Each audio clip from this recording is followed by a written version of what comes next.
experienced halo effect? Halo effect. Yeah.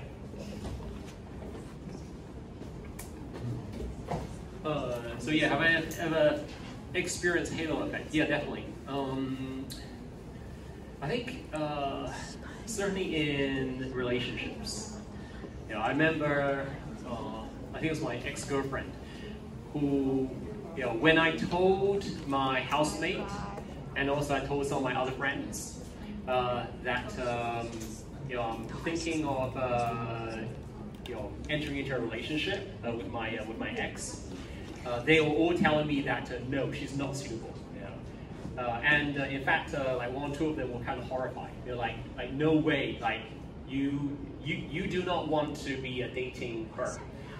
But I didn't listen because I only saw her positive, you know, aspects. I didn't see any of the negative. So eventually, after half a year, we broke up. And this time, then I learned my lesson. And so then before I entered into a relationship with who's now my wife, then all the friends who told me that I was making a mistake the previous time, then I asked them, what do you think about her? And they all said yes. So I learned my lesson from the halo effect. So yeah, oftentimes, you know, if you find someone attractive, and you're thinking of you know, dating them, then become your girlfriend or boyfriend, then I would recommend asking the people around you, you know, whom you can trust. You say, do you think she's the right person for me?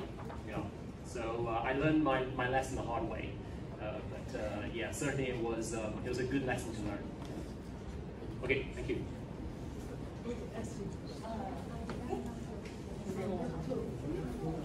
Ready? Number 3.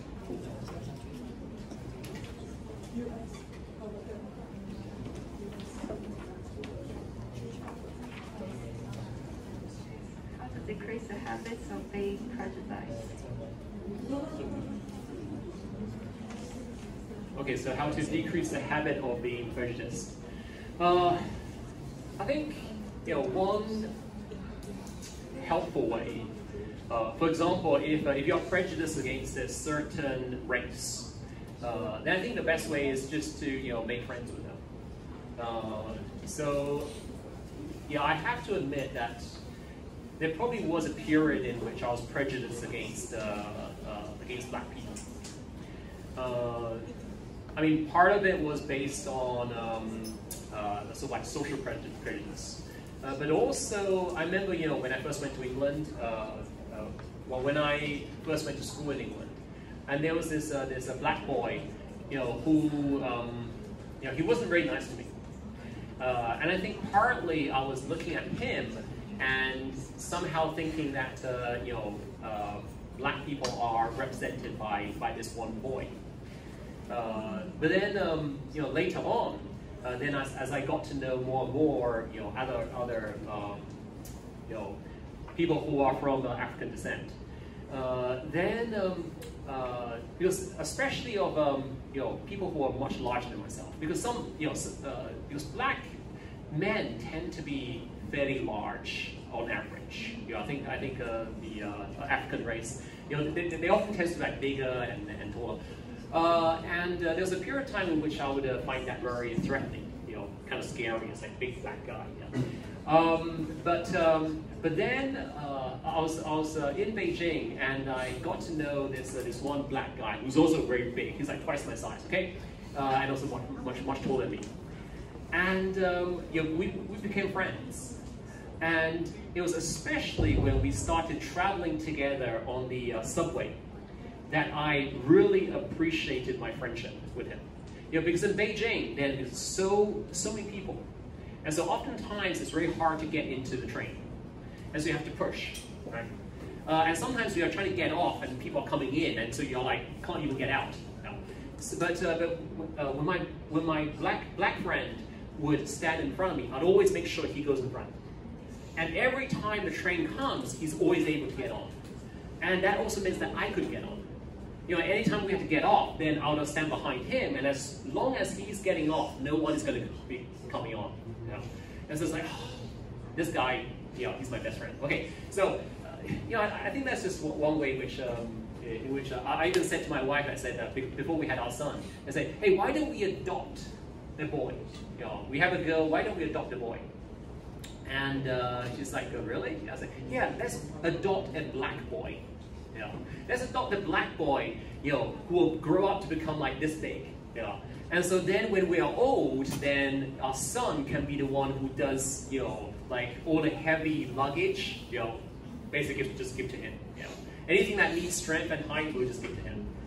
My wife wasn't convinced, but I thought it was a pretty good idea. But anyway, so I think just get to know people.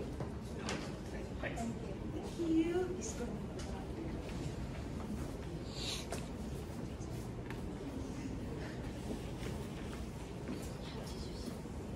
I want to ask, have you ever judged someone or something before knowing them and finding out that they are completely different with your thought or are same with your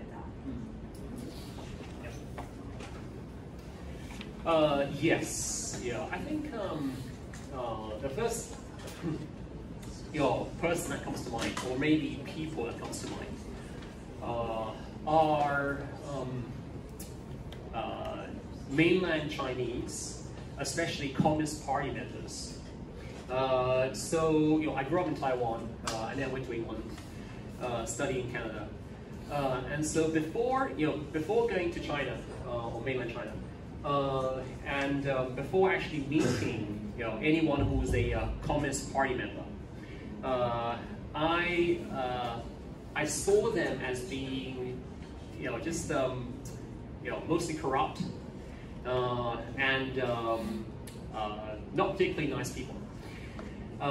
Until after being in China for some time, then as I got to know Communist Party members, and realizing that they were just husbands, wives, fathers, sons. Some of them became my friends, and there's nothing particularly bad or evil or hateful about them. And so including and especially police, Chinese police, Hong'an, who as I got to know some of them, because some of them were students when I met them, and I realized that they're just as nice and likable as any of you guys. I realized that human beings are human beings. Obviously some people are more selfish than others. Some people tend to be more kind than others. But if I have this preconceived idea that these people are bad, then I mean it's not actually rational. It's not based on information. It's not based on facts. But only as I got to know them and became friends with some of them, did I come to realize that I've been completely wrong in my assessment of what these people were like. So I guess it's kind of similar to the last question about prejudice. But so again, I was definitely wrong, and I said many things which I think would have been pretty stupid, based on the false impression I had initially. Okay, thank you.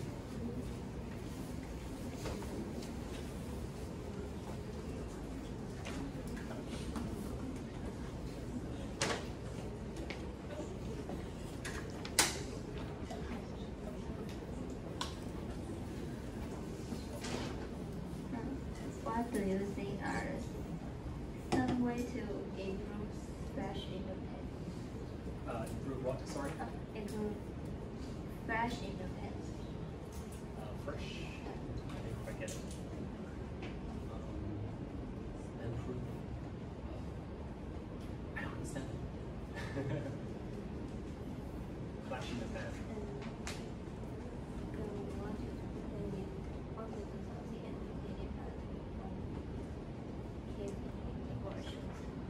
Oh, okay, like, you start exercising, you can't stop into gym, and then you quit after that. Yeah. Oh, okay. yeah, so how do you avoid like well, doing things spur of the moment or yeah, you suddenly decide that you want to get fit. I think well, I think really what is important is to be highly motivated and know really why you want to do something. Really have the strong desire to do something before you actually do it. So yeah, many times I've you know, decided that I'm going to start reading a book because it's a classic. People told me it's a really good book, so I feel that I have to read it.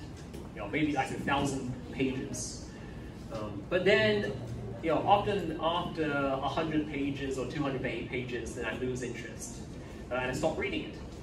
I think the problem there is that I don't have a strong enough desire in the first place to read. I just feel that you know, because other people recommend it, therefore I should read it, or because, you know, I want to appear cultured and intelligent, therefore I read it. Instead of reading it because I love to read.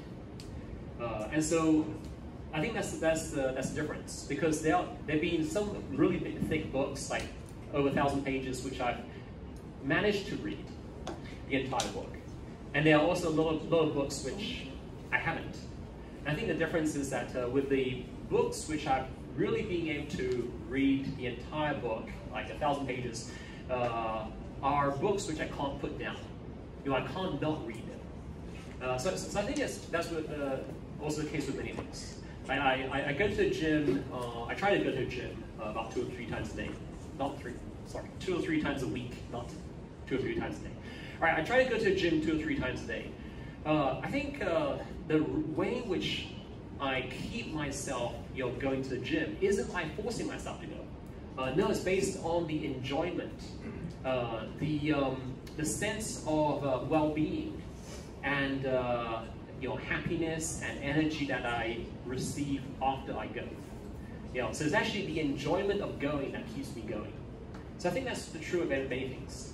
You know, many things, if you feel that, yeah, I should do it, I have to do it, but you gain no enjoyment, gain no happiness from doing it, it's very hard for you to keep on doing it. So I just recommend, you know, find things which are good, which you enjoy doing. If something is good but you don't enjoy doing it, the chances are is that you won't, you know, it won't last, because you're constantly, every single time you're having to make yourself do it. You know, but instead, if you find something which is good, which you enjoy, then the thing itself will help you to be able to keep on going. Yeah. And I think that's true for many things. Okay, thank you.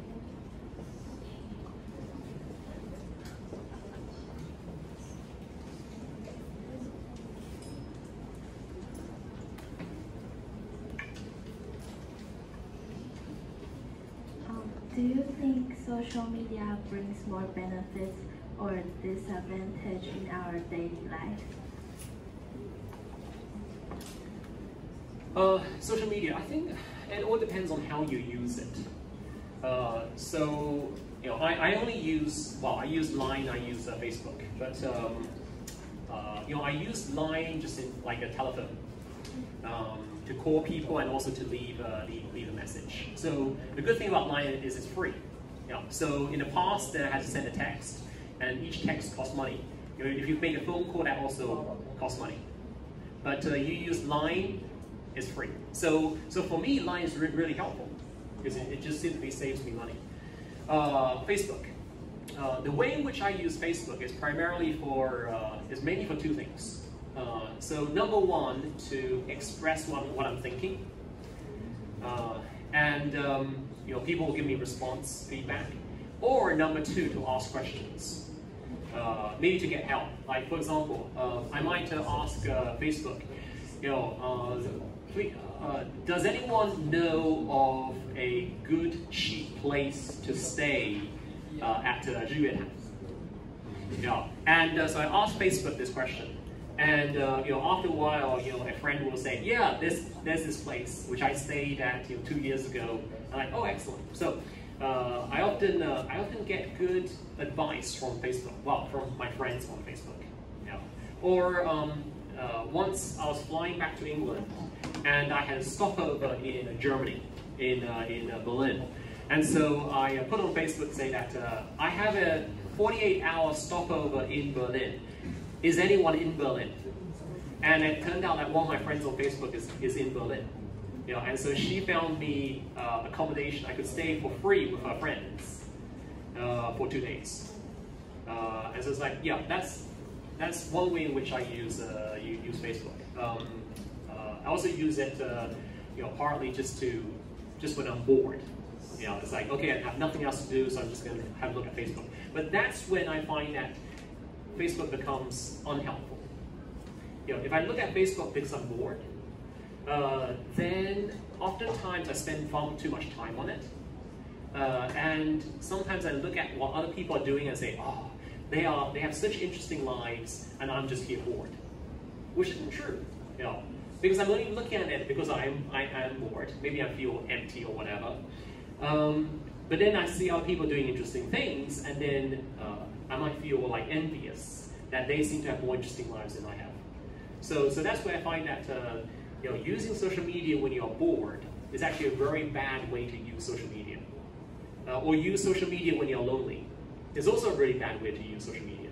You know, because you're all by yourself and then just looking at, you know, all the fun that everyone else is having, and you just feel sorry for yourself. You know, I know that because I've done that.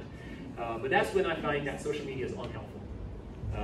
But if I use it just to communication, then that's where I find that it can actually be helpful. So it depends on how you use it. Okay, thanks. Okay, eating group.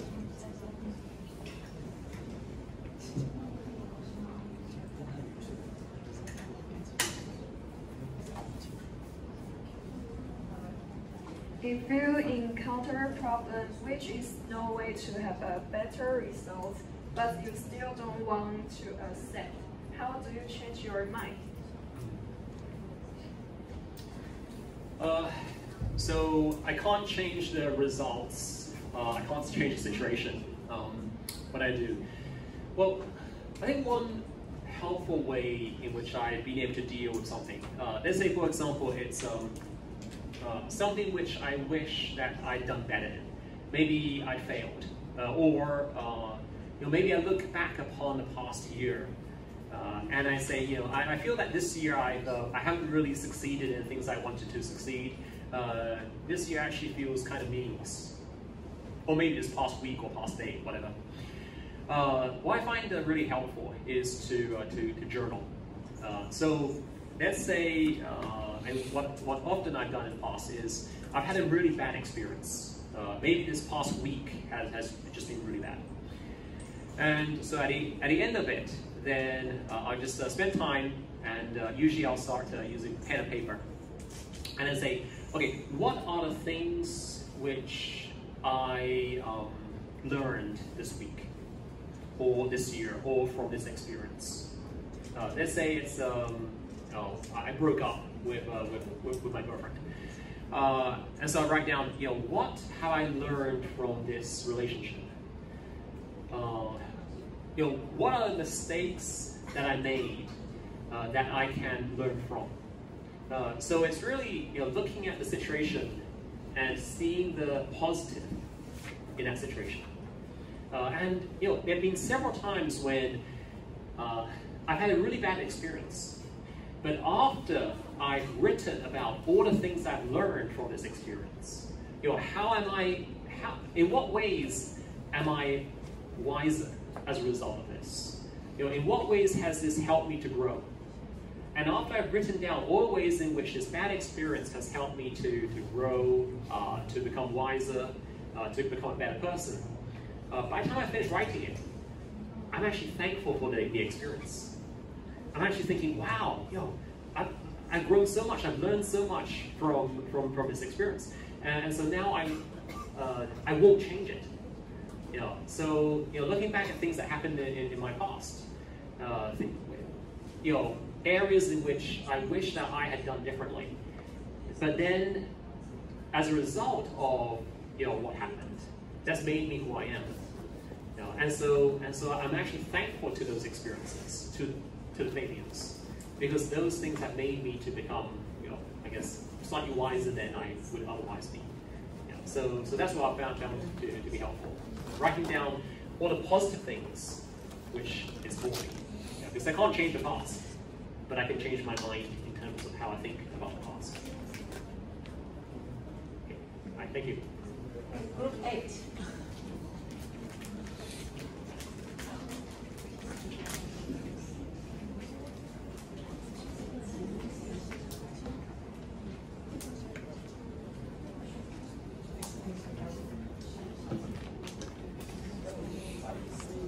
How have you personally improved the capabilities of your mind?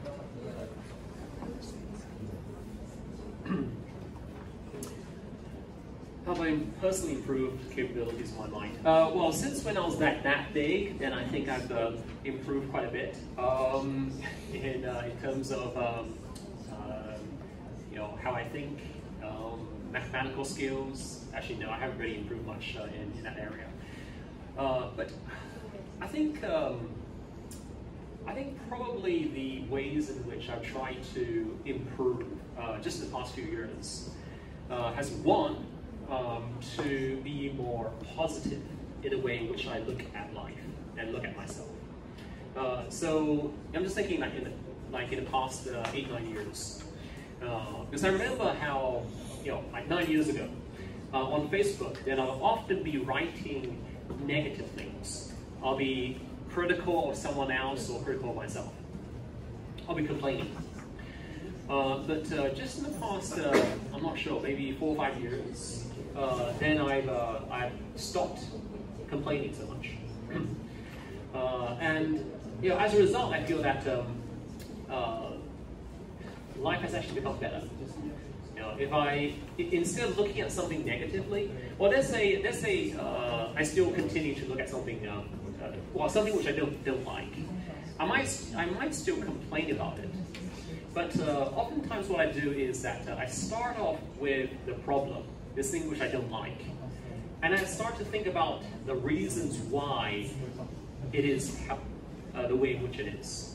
I try to find out, why is it that traffic in Taiwan is so terrible, and so look at the problem and then try to understand the reasons behind the problem, and maybe write about the situation, or maybe even so what's good about the problem. So similarly, if I don't like someone, if I don't like something, I try to think about what's good about that person.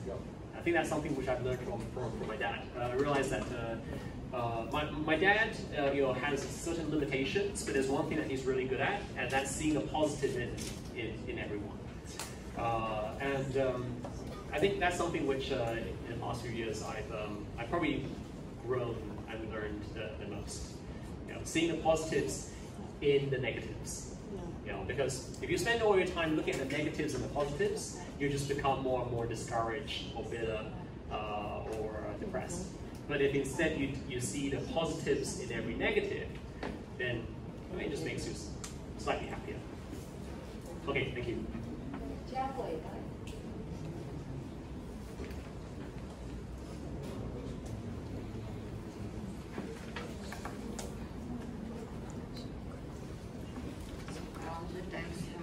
Make our imagination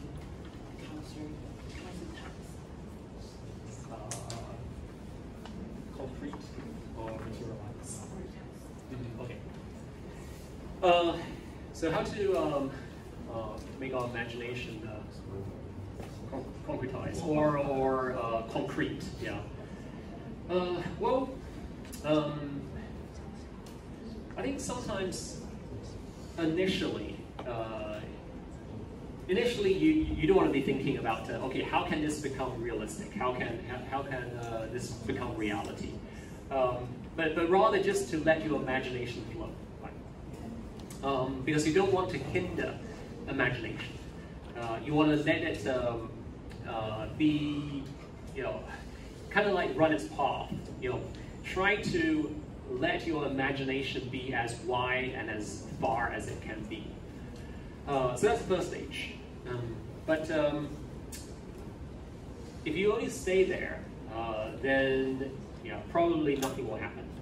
So that's where I think it's important for there to be actually something that you can do with it. And the way in which I try to use my imagination for something productive is by writing. So let's say I start off having some really fantastic idea. I find that in the past, and oftentimes I'll just let it be in my mind. Maybe I'll tell my friend or my wife. If that's all I do, then by tomorrow it's gone. It's like a big bubble, right? But if instead I start writing it out, then that helps me to be able to process, to think logically about this imaginary world. And sometimes it actually then naturally connects with something which I'm doing right now, or which is possible. So anyway, that's how I go about it. Just by turning it from just a thought to something concrete, like words on a piece of paper, or on a computer screen. But that's me, because I like to think and then write. But for other people, then it might be through other means, by drawing, by painting, for example. I wish I could paint, because I'd love to be able to express my imaginary creations in art.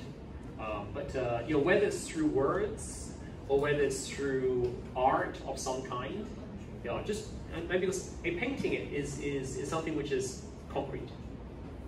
It's something that you can touch. So that's where I feel it's helpful for you to convert something which is totally non-material into something which is material. That's where, it could be composing a piece of music, and then, or it could be creating like some model of some kind. That's where I think some form of artistic expression can be really helpful, because at least then something that people can see, and then maybe you can go from there. Okay, thank you. Okay, so big group, anyone?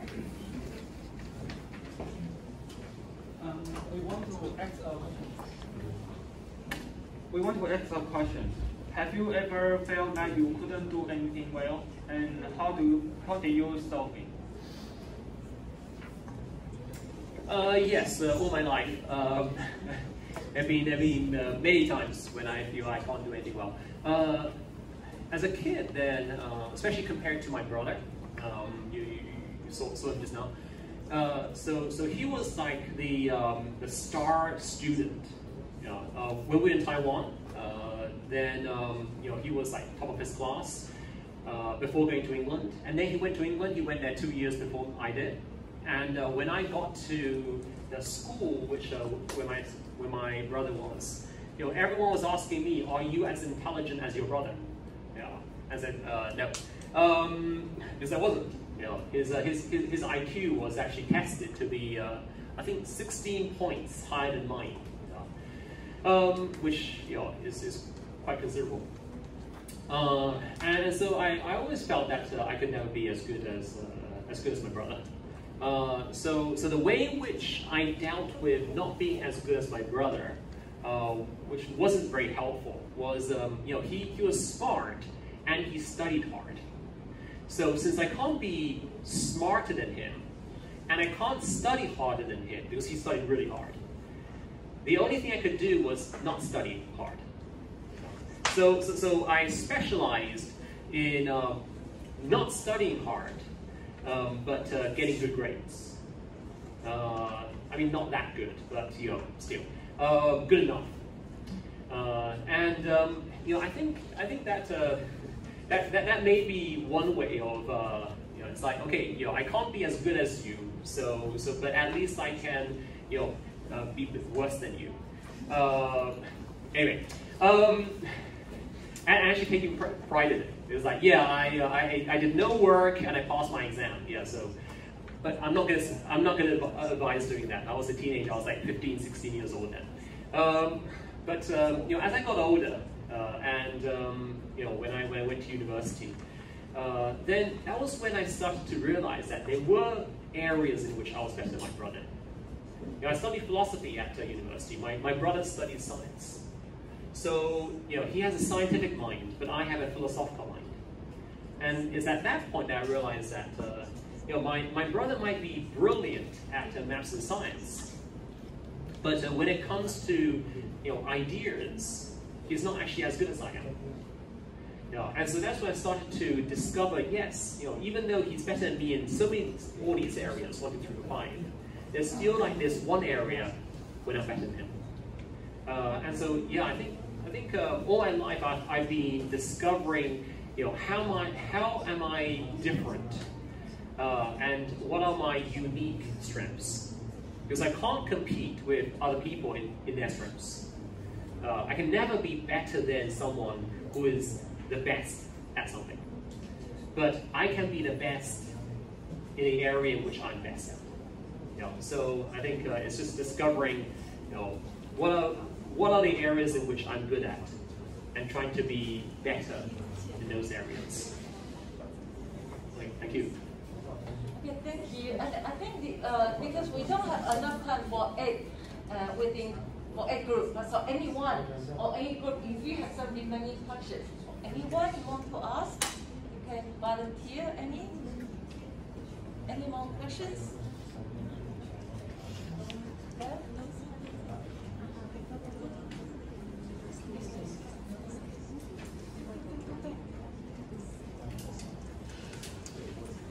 Any more? Really? Oh, okay, yes. Francis,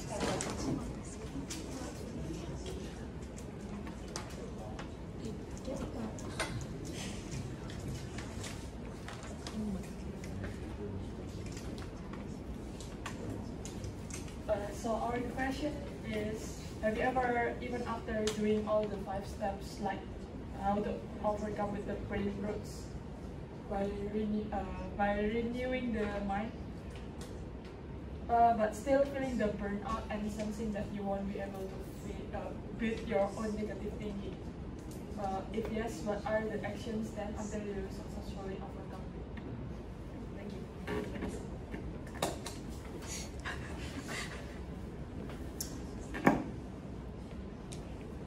So after everything, then what I discovered to be sometimes just the best way is by pressing reset. You know, on the computer, when you press reset and it just starts up again. And the way in which I press reset. So one easier way is just by going for a long walk in somewhere beautiful. I think you know, Wednesdays. So every Wednesday, then I have meetings in the morning, and then in the afternoon I have work to do. But my wife, she goes to school. She has a class, and so I'm at home, and it's half day for my daughter. So I have my 1-year-old son and 8-year-old daughter at home, and I have to do work and look after them at the same time. And then in the evening, my wife comes back, and then I just have to sort of like help with stuff. And so usually by about like 8, 9 o'clock, I'm exhausted. You know? And my thinking tends to be fairly negative. What I discovered is that at this point, the best thing for me to do, because we live fairly near to the Long River, the best thing to do is just to go for a long walk along the river. Usually what I say is that I say to my wife, hey, do I need to go buy milk?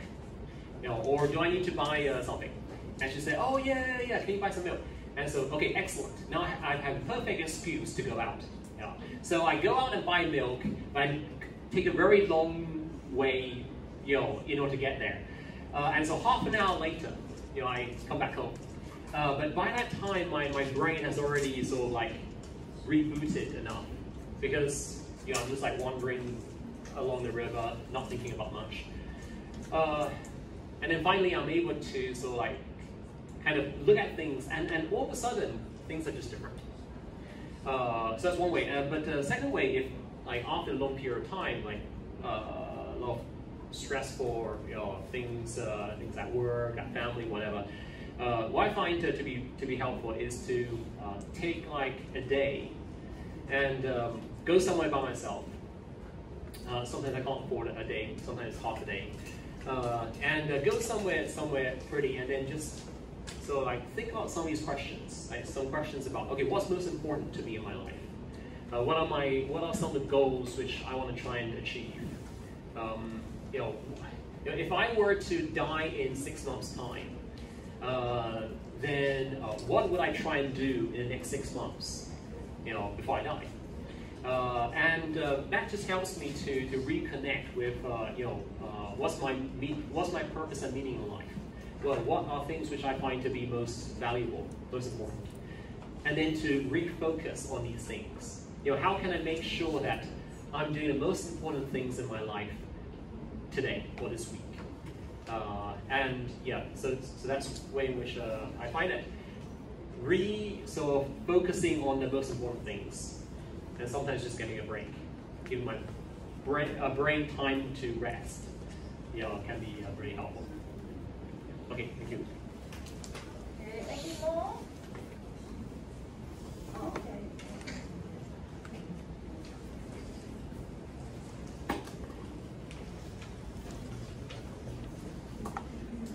Hi, I would like to ask you, what is the best example of making use of your imagination for yourself?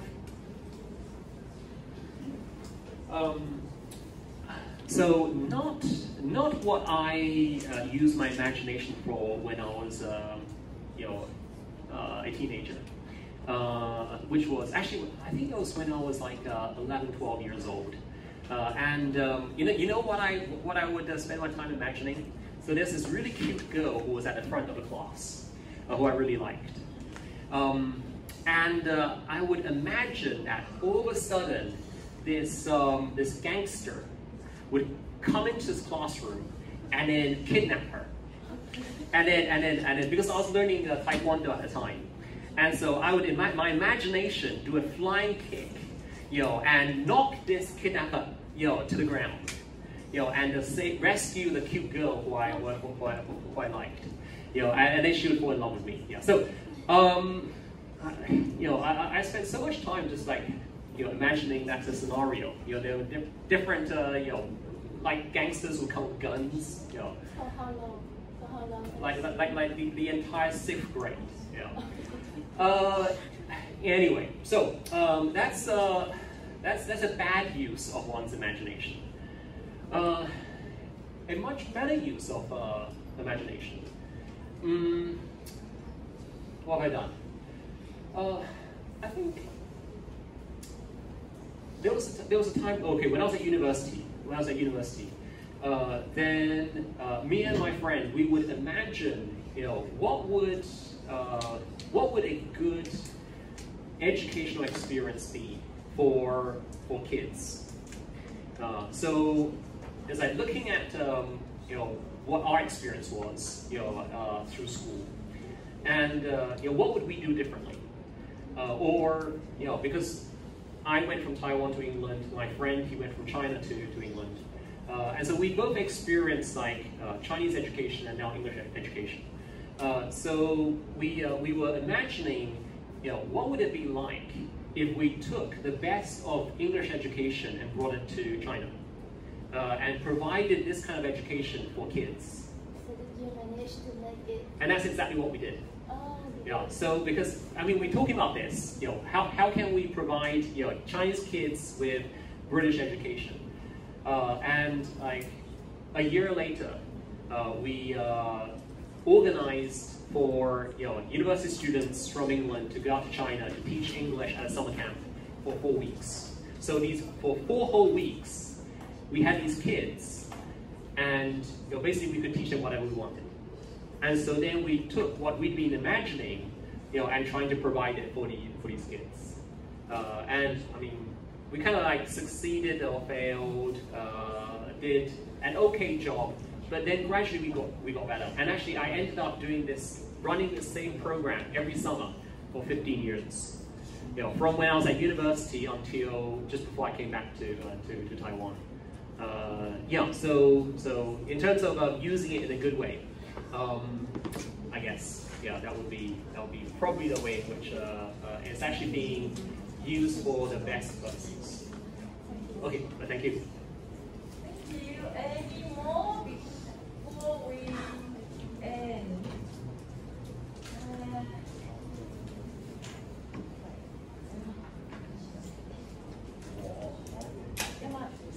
I mean, we can end at any time, but if you have any more questions, take the good opportunity.